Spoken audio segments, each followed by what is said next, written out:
Posso? Senhores, retomando a discussão dos princípios informativos, princípios implícitos da administração pública, no artigo 111 da Constituição do Estado de São Paulo, você vai encontrar alguns desses princípios. Dentre eles, você vai encontrar supremacia do interesse público, razoabilidade, proporcionalidade. Só que tem um detalhe, Márcio. Além da Constituição do Estado de São Paulo, esses princípios implícitos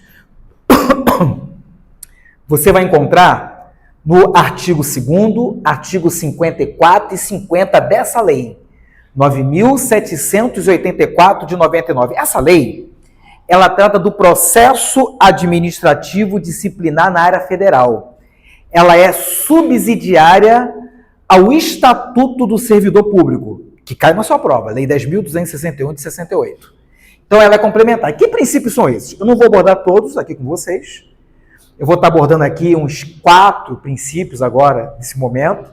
Os outros você estuda em casa, para a gente poder entrar, de acordo com o cronograma aqui do curso, no decreto 200 de 67. A gente vai introduzir aqui o decreto 267 e finalizar na aula que vem, ok? Que princípios são esses? Eu fiz aqui um outro mapa mental. Chais em Paris. Chais em Paris. Continuidade do serviço público e hierarquia, autotutela. Nós vamos ver isso aqui em ato administrativo. A administração pode anular e revogar os seus próprios atos, invado de vícios, envolvendo ilegalidade, mérito, supremacia do interesse público, isso nós vamos ver agora, porque isso aqui cai muito.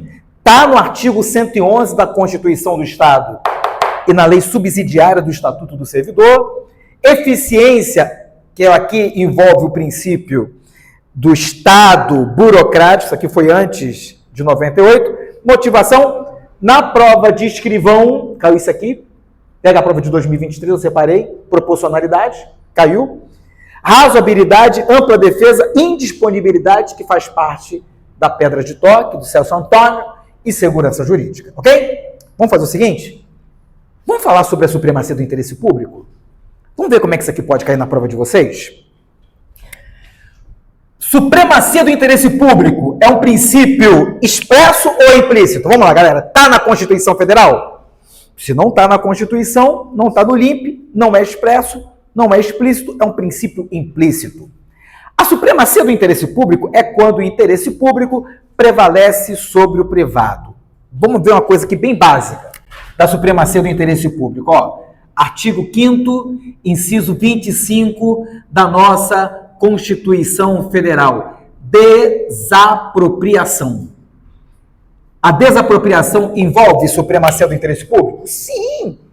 A administração pública vai desapropriar uma área por utilidade pública, necessidade pública e interesse social. Opa! Em São Paulo está sendo agora construído vários prédios HIS, interesse social, para pessoas que têm renda até R$4.000, HIS 1. Você é da área imobiliária, sabe, né? E vai ser uma loucura isso, né? Porque como é que você, com uma família, vai morar em 24 metros quadrados? Não dá, né? Mas é outra discussão. E aí, o objetivo não é finalidade de lucro. Você está desapropriando para construir casas populares, que por interesse social, tá lá, inclusive a placa, prefeitura, interesse social. Utilidade pública. O que vem a ser utilidade pública, senhores? Construção de uma rodovia, construção de uma penitenciária. Isso envolve supremacia do interesse público. Fala, meu amigo. Só uma pergunta. No caso, assim, geralmente a pessoa é indenizada, né? Mas, assim, vamos supor, minha casa vale 300 mil. Aí legal. Aí eu quero fazer uma rodovia lá. Eles podem estipular o valor ou é o valor que eu quero na minha casa? A pergunta dele é fantástica. A administração pública sempre vai querer pagar no valor menor, que é o valor venal. Venal. Só que, quando você pega a Constituição Federal, envolvendo a supremacia do interesse público, o valor tem que ser justo.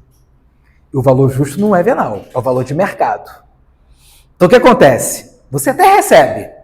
Aí você tem que entrar com uma ação judicial, e aí não é rápido, demora, para você receber no valor justo, que não é o valor venal do IPTU, é o valor de mercado.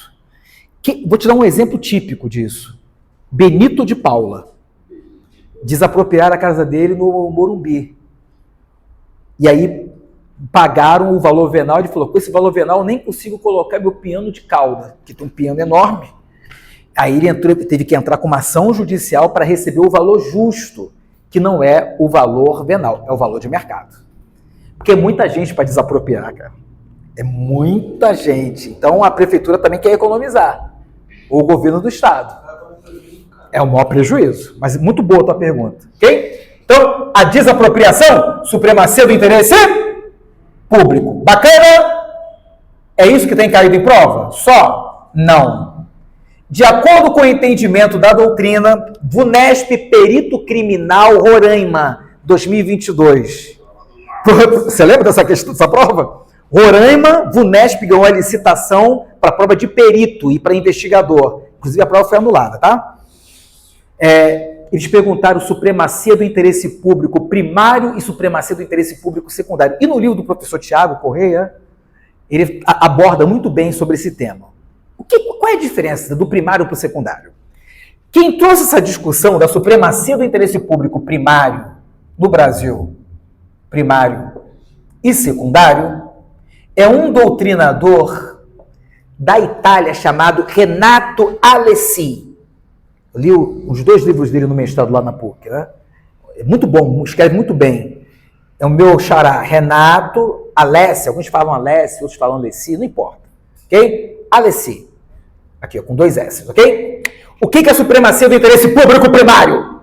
É quando a administração pública atende e aplica o interesse da coletividade. A administração pública vai atuar buscando o interesse da coletividade.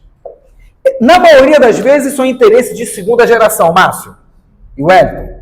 Na maioria das vezes, é interesse 2G, segunda geração, segunda dimensão. É quando a administração pública, atua na área do transporte. É o que está sendo feito agora no município de São Paulo. Eles estão mudando toda a frota de combustão para 100% elétrico. BYD, chinês. É supremacia do interesse público primário. Quer ver outro exemplo? Construção de escola. Supremacia do interesse público. Construção de UPA, construção de hospital. Isso aqui envolve o interesse da coletividade? Saúde, educação, transporte. Você que está tendo aula com o professor Daniel, você viu com o professor a emenda 90 de 2015 no artigo 6º, foi colocado o transporte no artigo 6º. Você viu com o professor Daniel a emenda 26 de 2000, que trata da moradia. A gente falou agora do interesse social. Você viu com o professor Daniel a emenda 64 de 2010, que trata da alimentação.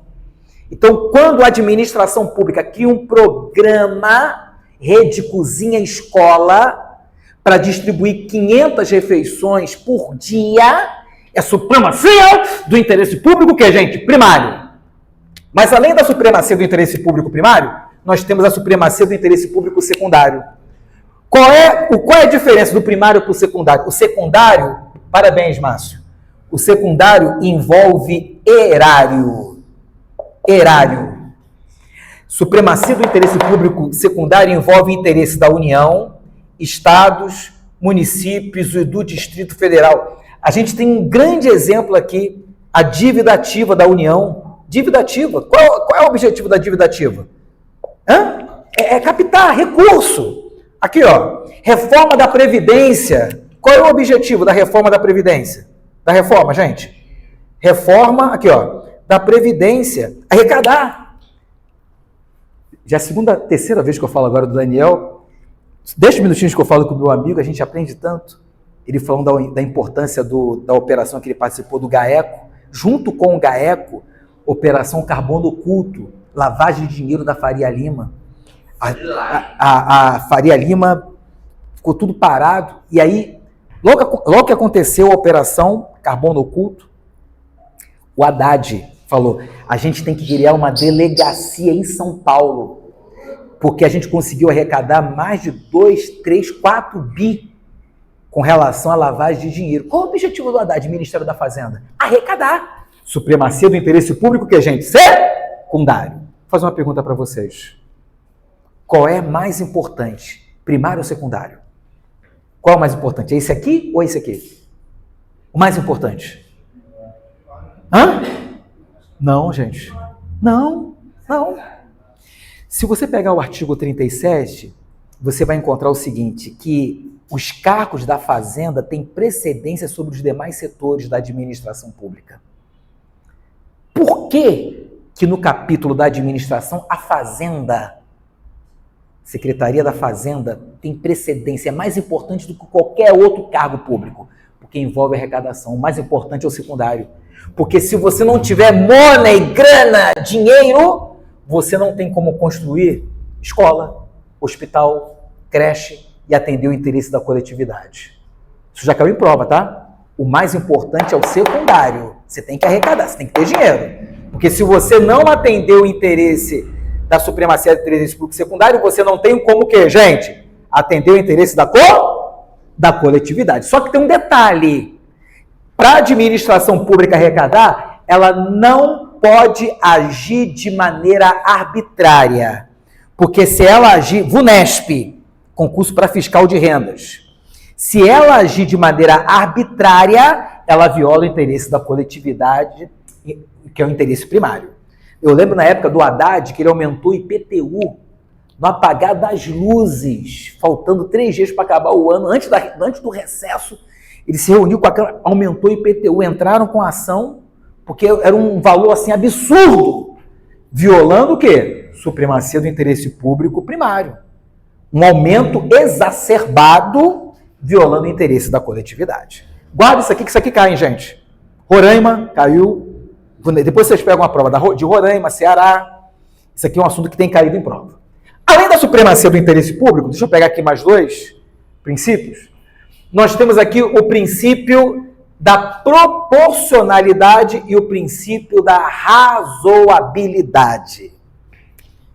O que é o princípio da proporcionalidade? Ministro Luiz Roberto Barroso, que trata muito bem sobre sistemas de direito constitucional e direito administrativo, ele diz que proporcionalidade envolve adequação e os meios da administração pública.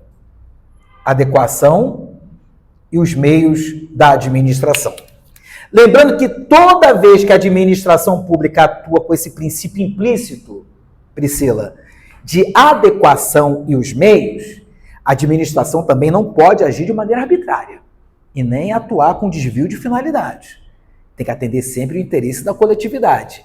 Tem que respeitar os chamados direitos e garantias fundamentais. Respeito aos direitos e garantias fundamentais. Renato, é bacana esquema e teoria. Eu quero case, eu quero exemplo. Foi feita uma pesquisa aqui no estado de São Paulo e em todos os outros estados da federação, que a maior parte dos municípios não tem saneamento básico. É rua aberta com esgoto, não tem água potável, é uma loucura. E aí o governo federal disponibilizou recurso para saneamento básico para Guarulhos e para Santa Isabel. A pergunta que eu faço para vocês é, o governo federal vai disponibilizar proporcionalmente meios envolvendo isso aqui, grana, vai disponibilizar mais para onde? Para Guarulhos ou Santa Isabel? Qual o tamanho de Santa Isabel, gente? É desse tamanho comparado a Guarulhos. Então aqui, ó, a gente pode pegar aqui como exemplo saneamento básico, que proporcionalmente a administração pública, respeitando os direitos e garantias fundamentais, vai disponibilizar um recurso maior para a cidade de Guarulhos, aqui para Guarulhos, e um valor menor para onde, gente? Para Santa Isabel. Você pode botar aqui Nazaré, você pode colocar aqui Arujá, ok? Santa Isabel, Arujá, beleza? Com base à proporcionalidade. Beleza? Legal? Anota aí, senhores. Administração pública direta e indireta. Posso apagar tudo? Não vou falar dos outros, em virtude do nosso tempo. Eu quero estruturar para vocês Decreto 267, Ok? Posso apagar? Enquanto eu estou apagando, e você vai perceber que você está no melhor curso hoje do Brasil, pega a folhinha, eu aguardo. Você vai perceber que você está no melhor curso do Brasil, pega a folhinha e olha esse concurso de Campinas, Prefeitura de Campinas. Oi? Não, por favor, que é isso? Eu que tenho que apagar. Fica aí, irmão. Olha a questão 3, por favor, gente. Enquanto eu estou apagando, a prova de Campinas. A prova de delegado também é boa, de 2023, que fala da proporcionalidade da ponderação, também muito legal aqui. Mas a gente vai ver isso depois. Olha a questão 3 aí, enquanto eu estou apagando. Obrigado, amante, te agradeço. Fica aí. Priscila, posso? Ele te respondeu aí? Te mandou? Não? Ele está lá no Rio, mas ele vai te mandar aí a mensagem.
Vamos lá?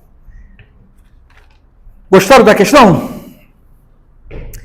Prefeitura de Campinas, ano de 2023. Como forma de homenagear um professor hoje aposentado que prestou grandes serviços a uma universidade pública federal, cuja sede encontrava-se em um município brasileiro? Pensa em Guarulhos, gente. Pensa que o Sanches, querendo homenagear um professor aposentado aqui de Guarulhos, pelo serviço que ele fez aqui numa universidade. Determinado grupo de alunos e professores e funcionários aventou a possibilidade de atribuir a uma das bibliotecas da universidade o nome do professor ilustre. O professor está aposentado ou está morto? Hein, gente? Ele está aposentado ou está morto? Está aposentado. O que violou o princípio da administração pública? Eficiência, impessoalidade, publicidade, autotutela ou segurança jurídica? Qual o princípio, gente? Impessoalidade. E se ele tivesse morto? Nesse caso, não viola o princípio da impessoalidade. Renato, isso cai em prova? Isso aqui é uma prova de nível médio para Campinas, ano de 2023. Olha a pegadinha. Percebeu como é que isso cai em prova? Bacana? Legal? Para a gente finalizar a aula, deixa eu só introduzir esse assunto com vocês e na aula que vem a gente dá a sequência. Decreto 267, e até em observância e em respeito ao que o Demetrios me passou em cada encontro, tá, gente? Por isso que eu estou fazendo essa dinâmica aqui. No decreto 267, você vai ver a definição da administração pública direta e da administração pública indireta. A VUNESP, ela está agindo de uma maneira muito sorrateira em misturar o chamado terceiro setor e paraestatal. Cuidado! Eu sei que a professora Maria Silva Zanella de Pietro, da USP, concorda com o que eu não vou colocar aqui, mas a VUNESP, ela não segue esse entendimento, tá? OS, OCIP, Serviços Sociais Autônomos e entidades de apoio, ela entende que faz parte da administração pública. Só que ela é entendimento minoritário. A doutrina majoritária, eu separei questões para trazer semana que vem para vocês, a VUNESP, inclusive na prova de escrivão, tem entendido que não integra. Então, quem não faz parte nem da direta nem da indireta? Nós temos aqui as chamadas OSs, Organizações Sociais. Você já viu isso aqui, né, Márcio? As organizações sociais, aqui em Guarulhos nós temos várias, atuam na área da saúde. Toda a parte da saúde aqui, quem atua, o governo contrata OS, através do contrato de gestão. O município de São Paulo, o município de Guarulhos, contrata ONGs para atuar na área da saúde, são as chamadas OS. E é onde tem muita lavagem de dinheiro, inclusive. Né? Tem várias sendo denunciadas, várias. Né? Até tive na delegacia do doutor, ele falou, cara, o que tem de lavagem com relação a essas ONGs, tem muitas, inclusive aqui. Ela recebe uma qualificação para atuar e tem muita lavagem. Aqui, ó, OS. Então, nós temos aqui OS, através do chamado contrato de gestão. Ela não faz parte da administração pública, ela atua com o poder público, que é diferente. E é pessoa jurídica de direito privado sem fins lucrativos. Então, ela aqui, ó, não integra, Márcio, a parte da administração pública. O que não integra? O CIP, organização, Ministério Público atua muito aqui, Fernando Marinho, inclusive tem várias situações que envolvem as chamadas OCIPs, Organização da Sociedade Civil de Interesse Público Social. Organização da Sociedade Civil de Interesse Público Social. OCIP. As duas foi na época do Fernando Henrique, uma 98 e outra 99, tá? Lei 9.790 de 99, as duas. Aqui o contrato é chamado termo de parceria com o poder público. Aqui atua na área da educação, ciência e tecnologia, meio ambiente. Ela não integra, Márcio, com a administração pública, ela atua com a administração pública. Então a gente tem aqui como exemplo termo de parceria. Termo de parceria. Ela não integra. Senai, Sesc, Sebrae, Sistema S, também não faz parte da administração pública. Eles atuam com a administração pública. Então, OS, OCIP, Sistema S, a gente pode pegar aqui como exemplo o Senai, não integra. E, por fim, a gente tem aqui organizações sociais, OCIP, Sistema S, entidades de apoio. São algumas entidades que atuam dentro das universidades. Entidade EA. Não é o vinho não, tá, Márcio? EA. Entidade, eu sei que você já pensou no vinho EA Pinot Noir. Entidade de apoio. Não integra a administração pública. Ok? Legal? E quem é que integra? OS não integra. OCIP não integra. Sistema S não integra. Entidade de apoio também não integra. Quem é que integra? Administração pública direta. União, Estados, municípios e o Distrito Federal. Aonde nós temos aqui a chamada desconcentração. E na administração pública indireta, empresa pública, sociedade de economia mista, autarquias e fundações, aonde nós temos aqui a descentralização, ok? E como é que cada uma delas funcionam? Funcionam organizada pelo decreto 267, e que mais detalhes nós vamos ver, porque são cenas dos próximos capítulos. Um bom descanso para vocês, até a aula que vem.